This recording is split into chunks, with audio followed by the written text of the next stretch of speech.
Hello, what's up? Welcome to my YouTube channel. In today, this topic we learn about respiratory disorder. Some respiratory disorder is also like that, circulatory disorder.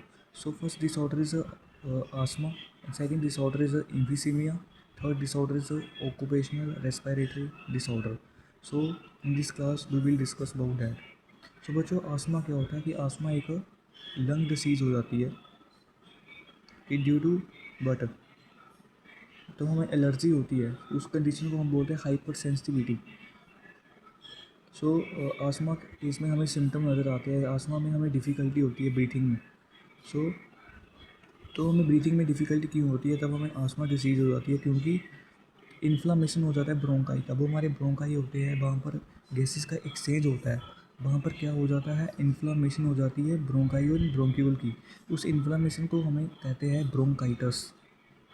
तो बच्चों तब हम breathing करते हैं तो हमें disease हुई होती है आस्मा। तब हम ब्रीथिंग करते हैं तो हमें एक साउंड प्रोड्यूस होती है, Beijing sound, difficulty in breathing and हमें बीजिंग साउंड प्रोड्यूस होती है, तब हम ब्रीथ करते हैं।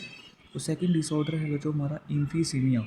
इम्फीसीमिया को हम स्मोकर्स डिसीज़ के नाम से भी कहते हैं क्योंकि इस केस में क्या होता है कि पर्सन को इम्फीसीमिया तब होता है तब उसके क्रोनिक लंग्स डैमेज, क्योंकि उसके लंग्स डैमेज हो जाते हैं, क्रोनिक हो जाते हैं उसके लंग्स।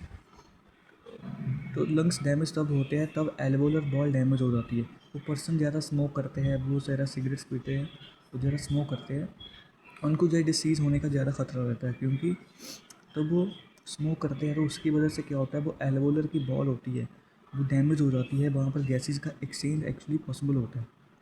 तो जब बॉल डैमेज हो जाती है तो गैसेस का एक्सचेंज नहीं हो पाता है और पूरी बॉडी को ऑक्सीजन नहीं मिल पाती है। तो उस केस में एल्वोलर बॉल हो जाती है डैमेज।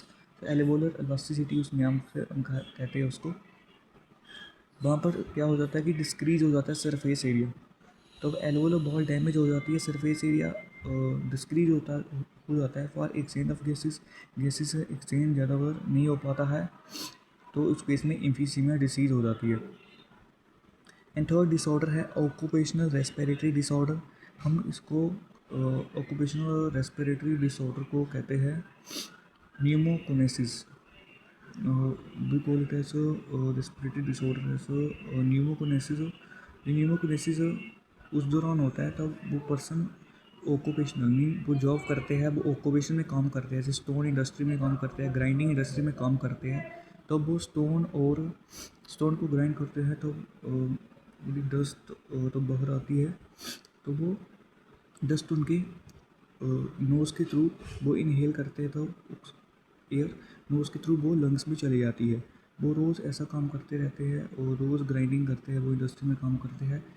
सो रोज़ उनकी वो डस्ट होती है वो एकमुलेट होती जाती है इन दी लंग्स। वहाँ पर क्या कंडीशन हो जाती है, फाइब्रोलोसिस। व्हेन एकमुलेशन हो जाता है डस्ट पार्टिकल का in the lungs more the tracheal pipe, we call it as in the lungs, we call it as फाइब्रोलिसिस।